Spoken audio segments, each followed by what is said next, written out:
సజ్జల రామకృష్ణారెడ్డి గడిచిన వైకాపా ప్రభుత్వంలో ప్రభుత్వ ప్రధాన సలహాదారుడిగా పనిచేయడం జరిగింది. అయితే ప్రస్తుతం కూటమి ప్రభుత్వం అధికారంలోకి వచ్చాక గత ప్రభుత్వంలో ఆయన చేసినటువంటి పనుల దృష్ట్యా ఒక్కొక్కటి కేంద్రీకరించి వెలుగులోకి తీసుకొస్తున్నారు. తాజాగా మనం చూసుకుంటే కడప జిల్లా సీకేదిన్నె మండలం మద్దిమడుగు రిజర్వ్ ఫారెస్ట్కి సంబంధించి దాదాపుగా 60 ఎకరాల అటవీ భూముల్ని ఆయన కబ్జా చేశారు, ఆయనకు సంబంధించినటువంటి వ్యక్తులు అని చెప్పేసి ఆరోపణలు అయితే వస్తున్నాయి. దీనికి సంబంధించి ఇప్పటికే కోర్టులు కూడా రెవెన్యూ శాఖని అటవీ శాఖని సమన్వయం చేసుకొని మరొకసారి పూర్తిగా రీసర్వే చేయాలంటూ ఆదేశాలు ఇచ్చింది. ఇదే అంశానికి సంబంధించి మనం పూర్తి రోజులు తెలుస్తుందాం. మనతో ఉన్నారు సీనియర్ జర్నలిస్ట్ సిహెచ్వివి సత్యనారాయణ గారు. సార్ నమస్కారం అండి. నమస్తే అండి. సార్, సజ్జల రామకృష్ణారెడ్డి గారు గడిచిన వైకాపా ప్రభుత్వంలో ఈయన స్థాయి, ఈయన పదవి గురించి పెద్దగా చెప్పుకోనక్కర్లేదు. అయితే ఇప్పుడు కూటమి ప్రభుత్వం అధికారంలోకి వచ్చాక ఈయన సొంత నియోజకవర్గం అయినటువంటి కడప జిల్లాలో యొక్క మద్దిమడుగు రిజర్వ్ ఫారెస్ట్కి సంబంధించి దాదాపుగా 60 ఎకరాల మేరకు అటవీ భూమిని ఆక్రమించని చెప్పేసి దాని మీద పూర్తి విచారణ జరిపించాల్సిందిగా కూటమి ప్రభుత్వాన్ని కోర్టులు ఆదేశించాయి. రీసర్వే కూడా చేపడుతున్నారు. మొత్తం ఈ అంశానికి సంబంధించి మీ యొక్క అభిప్రాయం ఏంటి? అంటే సజ్జల రామకృష్ణారెడ్డి మీద ఈ ఒక్క ఆరోపణే కాదు, అసలు ఆయనే సూపర్ బాస్కి ఈయన బాసు కింద స్థాయిలో మొత్తం అంటే సకల శాఖ మంత్రి అనేది ఈయనకి పేరు వచ్చింది. అంటే అన్నీ ఏ స్కామ్ అయినా సరే ఇక్కడ జరిగింది, ఏ స్కామ్ అయినా సరే ఆయనకు సంబంధం లేకుండా, ఆయన తెలియకుండా జరగదు అనేది వచ్చింది.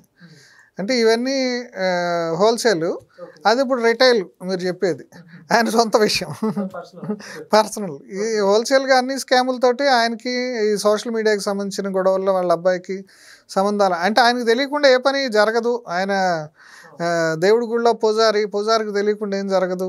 ఇప్పుడు వాళ్ళే ఇప్పుడు సుబ్బారెడ్డి కానీ లేదంటే విజయసాయిరెడ్డి కానీ ఈయన మీద అలిగి, అంటే వీళ్ళకి అంటే ఈ క్వార్టరీలో కూడా ఇప్పుడు ఆయనే సుపీరియర్, ఆయనదే ఫైనల్ అనేది వచ్చేసింది.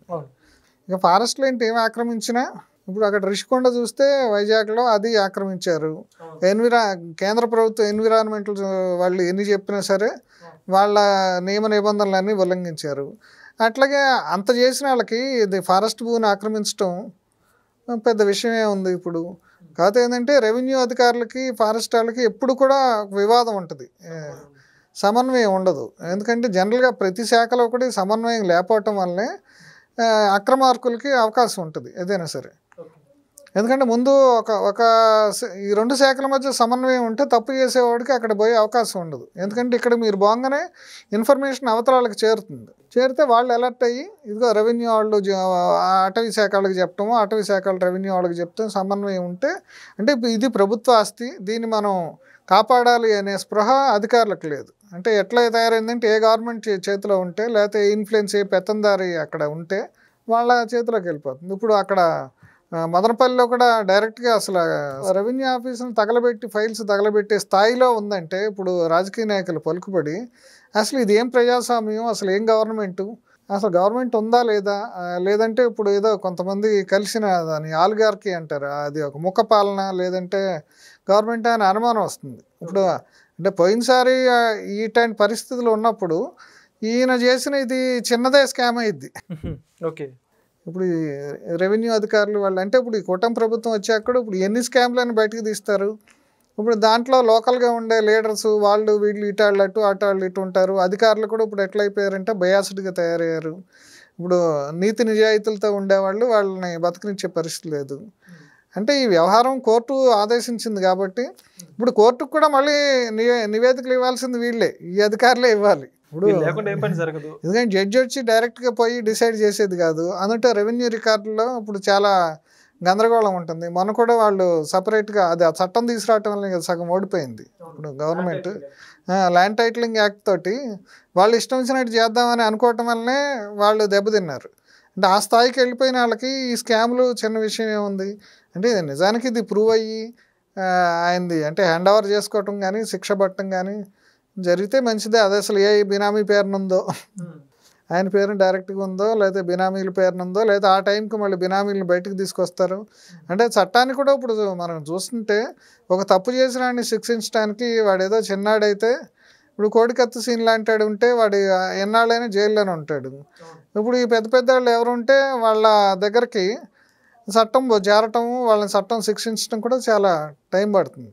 అట్లా ఇప్పుడు ఈయన ఎంత పవర్ఫుల్ కాబట్టి ఈ వ్యవహారం మరి విచారణ ఎన్నాళ్ళు జరుగుతుందో దాని మీద విషయం ఎప్పుడు బయటకు వస్తుందో చూడాలి. ఓకే.